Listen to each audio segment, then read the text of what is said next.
A série de 1 Tessalonicenses, continuamos nesse penúltimo domingo, lembrando que é nessa semana, hein, amados, que nós teremos, para a glória do Senhor Jesus, a semana do congresso dos 49 anos da nossa igreja. Estamos próximos do cinquentenário, terça a domingo, de terça a sexta, 20 horas, e sábado e domingo, 18 horas. Convidem pessoas, não esqueçam.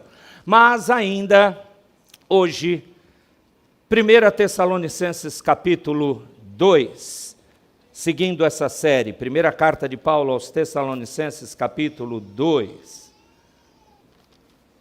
Primeira carta do apóstolo Paulo, aqueles irmãos tessalonicenses, lembram deles no capítulo 1, há 2 domingos atrás, eu expus para vocês aquela igreja muito jovem, porém muito dedicada, muito fiel, muito bem.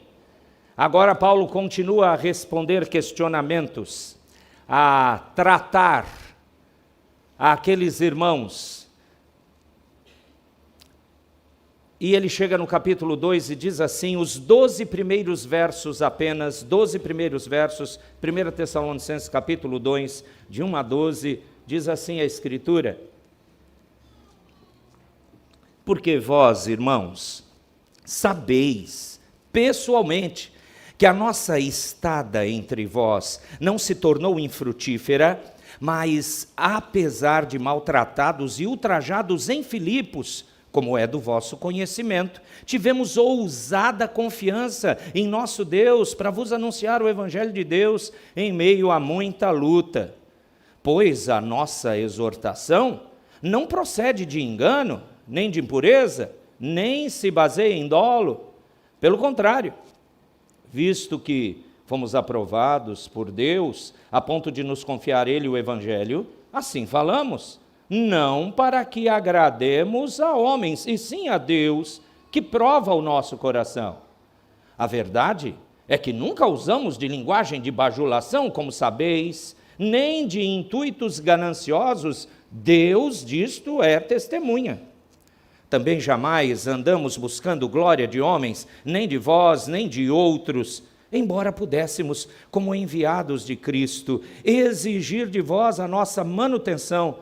Todavia nos tornamos carinhosos entre vós, qual ama que acaricia os próprios filhos. Assim, querendo-vos muito, estávamos prontos a oferecer-vos não somente o Evangelho de Deus, mas igualmente a própria vida.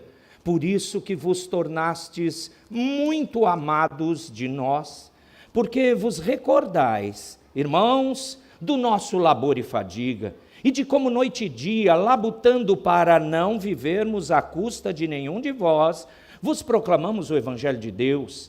Vós e Deus sois testemunhas do modo porque, piedosa, justa e irrepreensivelmente, procedemos em relação a vós outros que credes.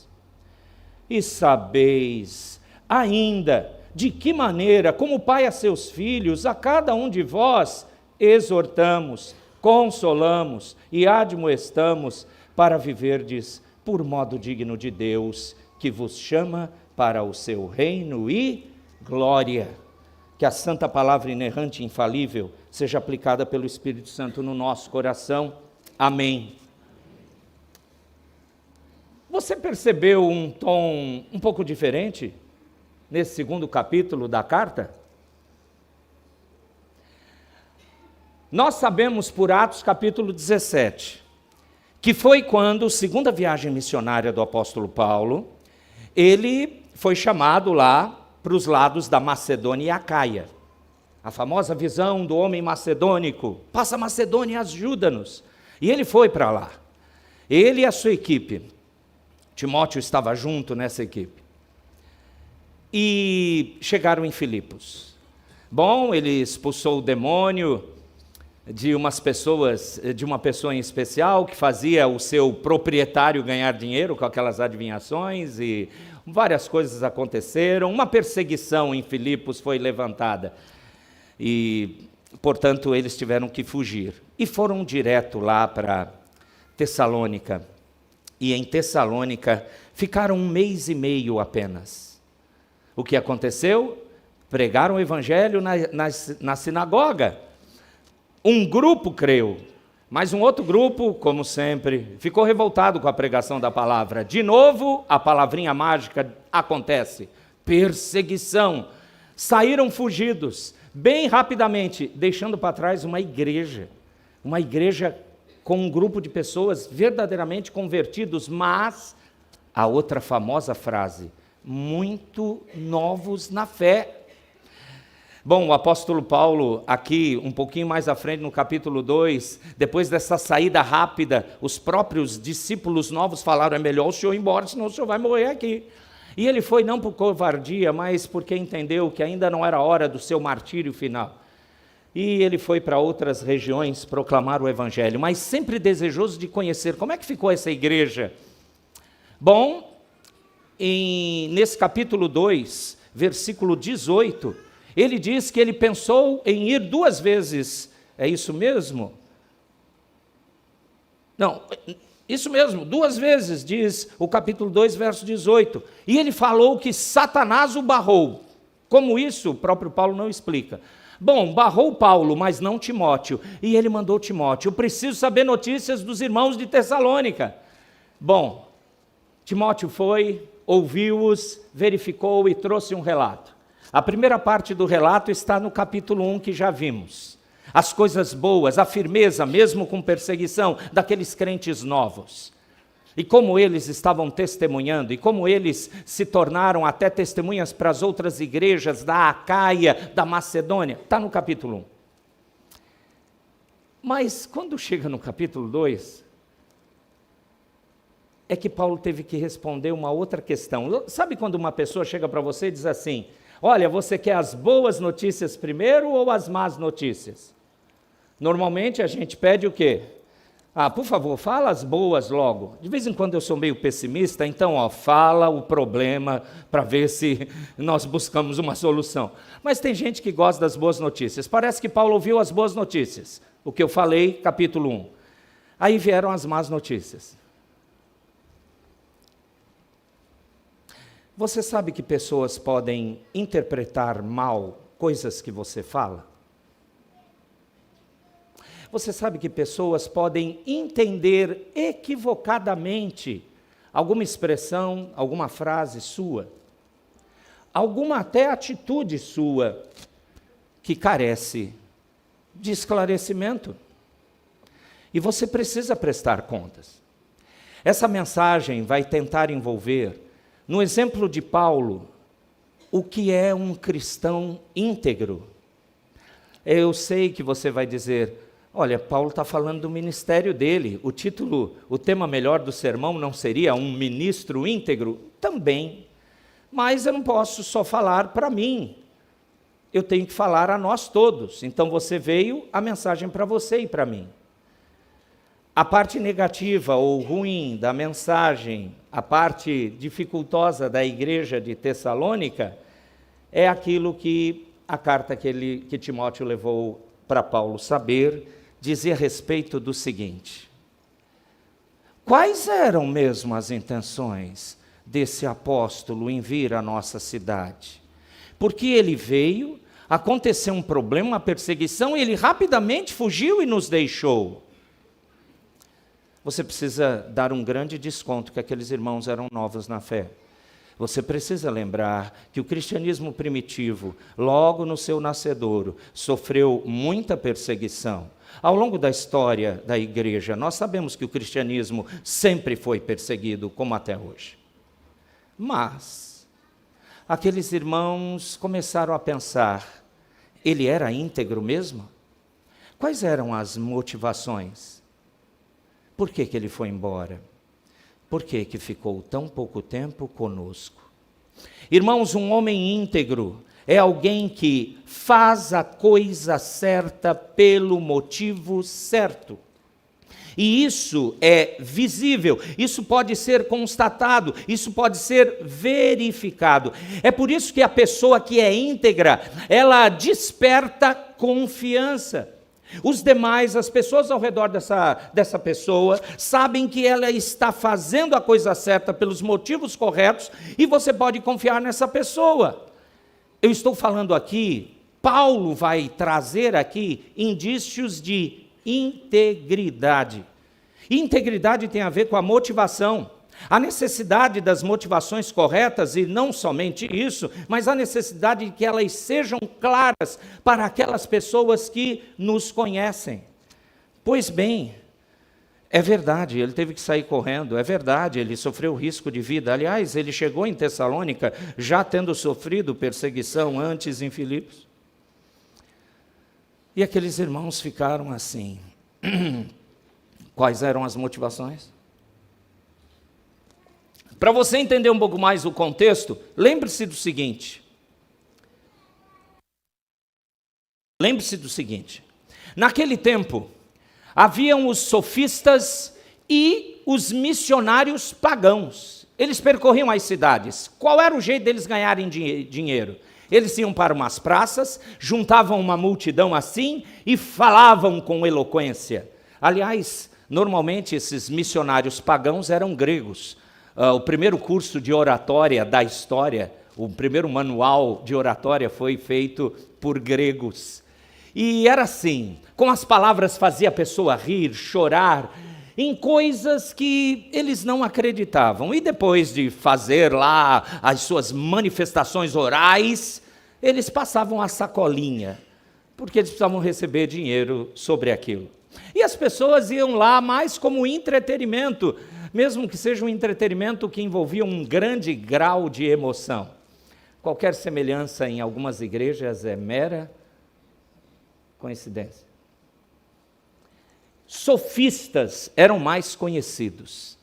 Aliás, sofismo é uma mentira que é falada com intrepidez, como hoje se usa a palavra narrativas, e aí a pessoa acredita e é levada pela emoção daquilo. Bom, os tessalonicenses conheciam isso. Aí olham para Paulo. Paulo vem rapidinho, fala, olha, angaria um grupo e, primeira luta, ele vai embora. Então, o capítulo 2, pelo menos até o verso 12, é para questionar. Será que você é íntegro, Paulo? Por isso Tom tem palavras repetidas. Vocês sabem, vocês se recordam, eu lhes disse, vocês vivenciaram conosco.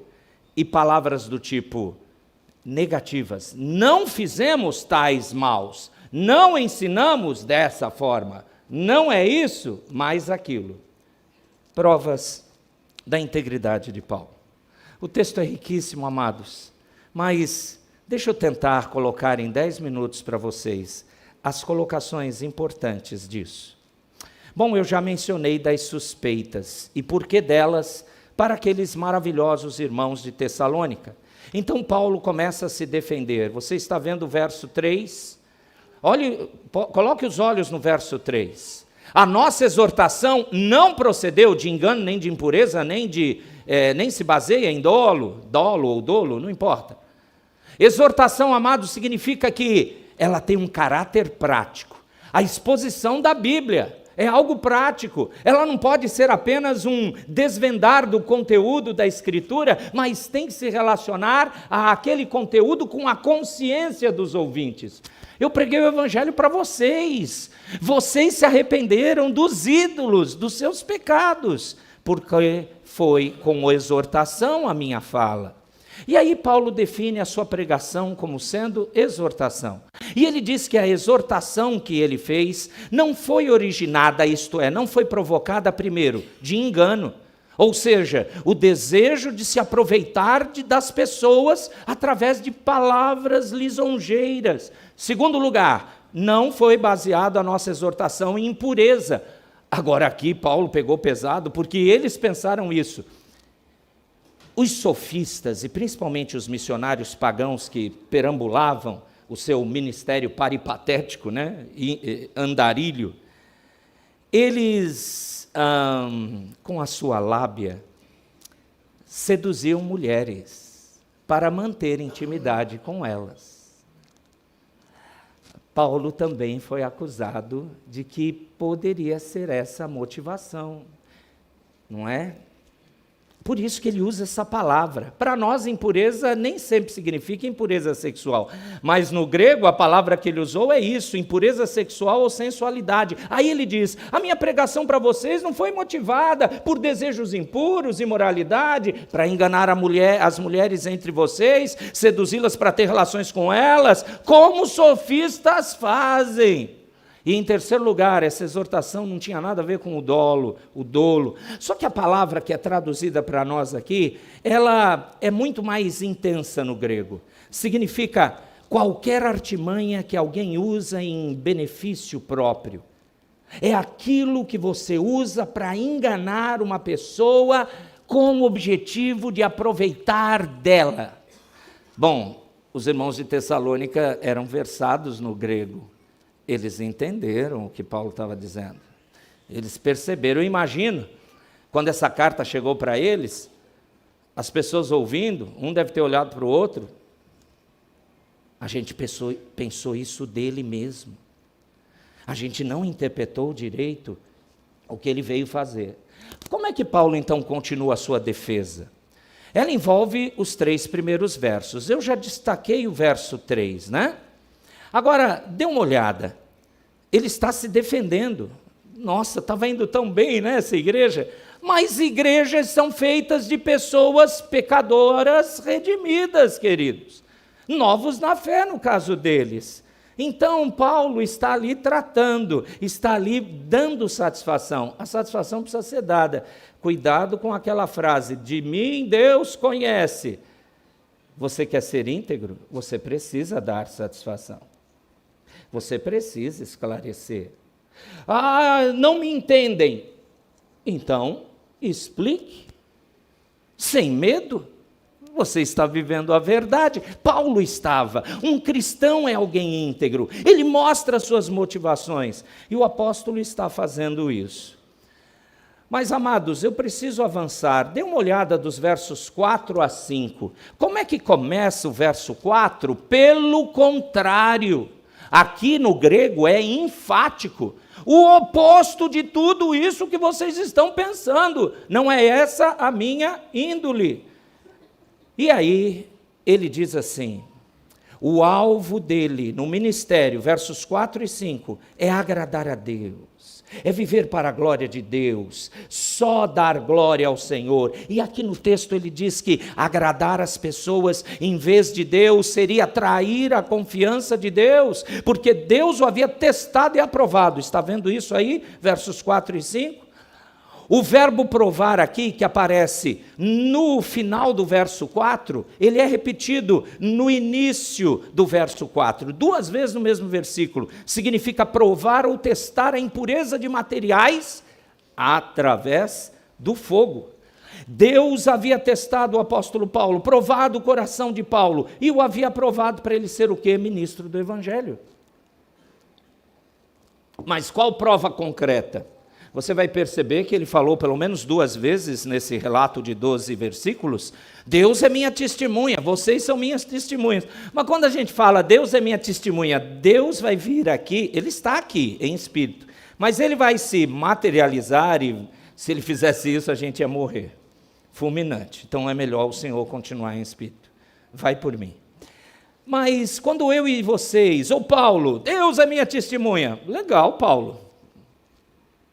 Não estou ouvindo nada extraordinário. E olha que aqui ainda tinha muitas ações miraculosas, poderosas na implantação da igreja, mas Deus não falou com eles assim, de maneira como aconteceu com Moisés no passado. Bom, como você prova de maneira concreta? Verso 5, ele diz que a linguagem dele não foi de bajulação.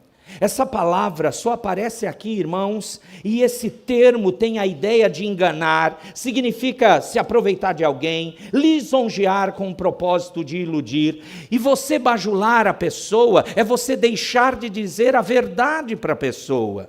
Perceberam? Ele tinha a prova de que ele nunca quis agradar a igreja. A prova que ele dava, ele diz aqui, vocês sabem Me diga qual sermão, me diga qual conversa. Alguém aí me diga alguma conversa em que eu bajulei alguém para tentar tirar proveito. Tipo, vocês são crentes presbiterianos, vocês são predestinados, vocês vão para o céu, está tudo ótimo, sua vida está uma bênção. Não, você é muito querido. Em outras palavras, Paulo não fez isso. Claro que a gente não fica pregando assim, né? O reverendo Augusto Nicodemo, certa vez, falou assim, olha, por favor, a gente precisa anunciar a salvação, mas não fica só falando, seu suzanense perdido, pecador, vai para o inferno, viu? Não, mostra a graça também, por mais que ele possa ir para o inferno, mas mostre a graça, você não é o juiz no final das contas. Independente disso, aqueles irmãos estavam querendo acusá-lo, não interpretando ele direito, como sendo um daqueles pregadores mentirosos. E é Paulo dizendo, será que, e agora eu queria que você contextualizasse para os nossos dias, quando não existe palavra sobre aquele casal que está vivendo em adultério e fica por isso mesmo, ou namorados que estão transando e não se casam e ficam por isso mesmo, e os irmãos da igreja que estão enganando os outros financeiramente ou de qualquer outra forma, ou irmãos que brigam e não são tratados para se perdoarem e andarem junto, quando uma igreja não ensina isso, quando um pregador, quando um crente não vive assim, quando a gente ouve, não vamos mexer com isso, deixa isso para lá, fazer o quê? Não se preocupe com aqueles que não estão vindo, olha os que estão vindo, fazer o quê? Deixa quieto. Isso é um homem íntegro? Isso é um crente íntegro? Paulo está dizendo, não, eu não bajulei vocês, a motivação de quem faz isso é uma motivação falsa, porque se ele quer agradar a Deus, ele vai dizer à igreja o que Deus pensa dela, como Deus a vê. Você vai se preocupar sim com o teu irmão, com a tua irmã, aqui na comunhão da igreja. Paulo está falando isso. Ele fala que ele não usou de intuitos gananciosos, final do verso 5, eu não quis ganhar dinheiro. Agora dá uma olhada no verso 6. Ele diz que jamais andou buscando glória de homens, nem de vós, nem dos outros. Ele não queria elogio humano.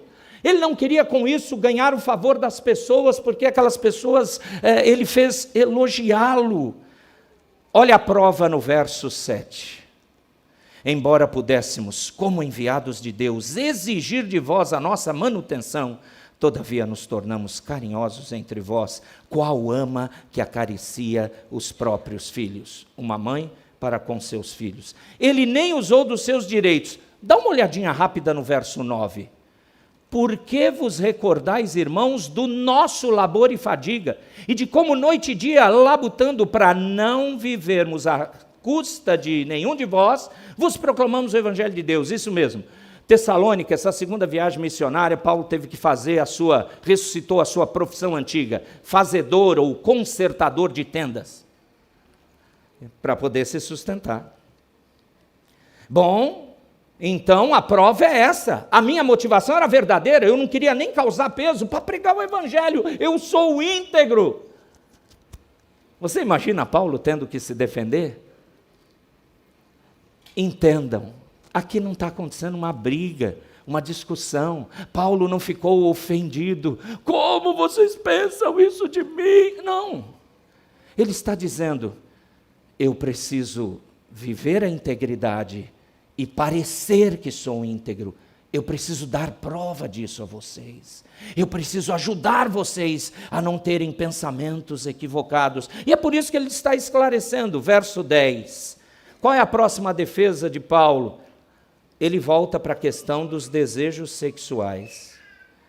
Se você ler rapidinho o verso 10, você vai perceber que Paulo nega que a sensualidade estava nas suas motivações. Ele usa aqui para descrever a sua conduta 3 adjetivos, na verdade são 3 advérbios, porque estão qualificando o verbo proceder. Como é que eu vivi diante de vocês? Primeiro, de maneira piedosa, que tem a ver com a maneira de agradar a Deus. Segundo, de maneira justa, que tem a ver com a relação com os homens. Não defraudei ninguém, não abusei de ninguém. Terceiro, de maneira irrepreensível, ou seja, de nenhum defeito vocês vão poder achar na minha conduta em relação às duas coisas anteriores, isto é, a piedade e a justiça. E aí ele termina, verso 11 e 12. E sabeis ainda de que maneira, como pai a seus filhos, a cada um de vós, exortamos, consolamos, admoestamos, para viverdes de modo digno de Deus, que vos chama para o seu reino e glória. Amados, nós precisamos ser íntegros assim.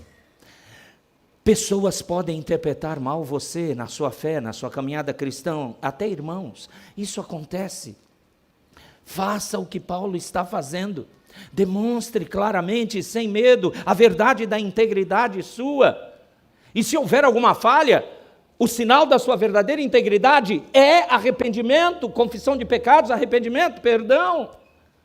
A gente não fica aqui dizendo, não, eu não erro. Não, tenha certeza, você erra, eu erro.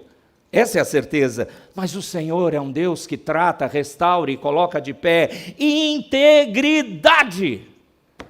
Por isso que Paulo, ele está recusando usar o testemunho da própria igreja para provar sua integridade. Ele diz, vocês sabem disso. Ele não está pedindo mais coisas para eles. Vocês lembram da minha pregação? O tempo todo era exortando, consolando e encorajando. Admoestar é encorajar. Isso mesmo, admoestar é como se tivesse duas ações. Você acorda a pessoa e anima a pessoa no caminho que você achacoalhou para ela andar, o caminho de Cristo. Ele está falando, vivi assim, dessa maneira, digno, eu e os meus companheiros, porque Deus nos chama para o seu reino de glória, é o nosso Deus, o seu reino é glorioso, é santo. Essas são as explicações de Paulo. O que você e eu precisamos fazer na prática com isso?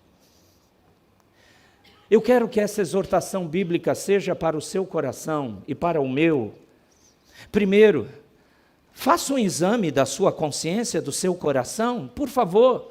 Qual tem sido as motivações, as intenções reais de você fazer as coisas que você faz para o reino de Deus, de entregar o seu dízimo a orar, de vir à igreja a fazer um estudo, um culto doméstico em sua casa? Qual é a motivação? Queridos, nós precisamos buscar e clamar para que a integridade, que não deve ser movida por engano, nem por intuito ganancioso, nem por impureza, mas o alvo da nossa integridade tem que ser um só: agradar a Deus em tudo e viver para a glória de Deus. E se necessário for, para isso, abrir mão até dos nossos direitos, para não colocar obstáculo, empecilho ao Evangelho do Senhor Jesus.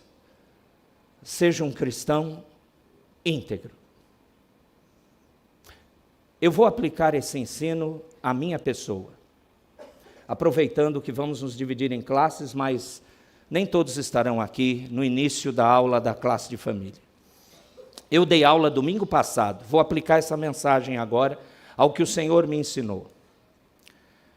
Eu preguei aqui, está gravado, vocês podem ver os primeiros 10, 15 minutos, e eu mencionei assim, a classe de família que fica no templo, é a classe mais difícil. Olha o tamanho da classe. Olha a heterogeneia, isto é, as várias faixas etárias das pessoas da classe de família. E eu disse que nós não, né? Eu como responsável pela educação cristã, naquela aula de domingo passado, eu mencionei assim, olha, nós tivemos 2 planos, plano A e plano B, os professores vão lembrar. O plano B era a nossa toada normal, livros já preparados para os professores montarem as aulas e indo desenvolvendo o trabalho ao longo do ano. E esse era o plano B. O plano A era uma inovação, um risco na minha cabeça. Olha, durante aquele mês, 1 mês, 4 domingos aproximadamente, o plano A falava, vocês vão ter um banco de dados de material de estudos, livros, para vocês tirarem as aulas baseadas nos temas dos sermões da noite. Isso dá muito trabalho. Os nossos queridos irmãos, que eu amo e eu quero testemunhar o meu amor para eles, como eu amo vocês, nosso irmão presbítero Francisco e minha irmã Penha, me deram um toque assim: pastor, aquilo ficou mal colocado. Porque parece que aqui, na classe de família, o negócio é fácil. O senhor disse que a classe era mais difícil? Eu posso até ter pensado que fui mal interpretado, mas antes de eu ficar com o meu pensamento, mas eu fui avisado por irmãos que cumpriram Mateus 18:15, particularmente chegaram para mim. Então, amados, quando você assistir aquela aula, se você me interpretar mal, me perdoe, porque todos os professores aqui têm um trabalho danado, como poucas escolas dominicais têm. Os professores daqui são iluminados pelo Espírito Santo, e eles, eu vou usar uma frase do meu vocabulário, eles racham de estudar, e a classe mais trabalhosa é aqui. Não tem só faixas etárias separadas, existem vários tipos de pessoas, muitas vezes visitantes ficam na classe de família. Então me perdoem, eu já tratei com os irmãos, pedindo perdão, nunca foi essa a minha intenção mais. E se você assistiu, pôs a mão na cabeça, pastor, o que o senhor disse? Perdoe a má interpretação, mas não é isso. Estou perdoado? Eu confessei publicamente, está gravado na internet, e é de coração. Eu não posso fugir do que Paulo fez. Eu preciso mostrar integridade, não apenas parecer íntegro. Eu tenho que ser íntegro. E eu louvo a Deus pela vida do presbítero Francisco e a sua esposa Penha, por me auxiliar nisso, e assim dirimirmos qualquer coisa. Se você tem alguma dificuldade com algum irmão, faça isso, senta lá. Você consegue conversar com todo mundo que você conhece aqui? Talvez você não conheça todas as pessoas, mas você tem algum desencontro? Acontece. Não fique espantado, infelizmente acontece.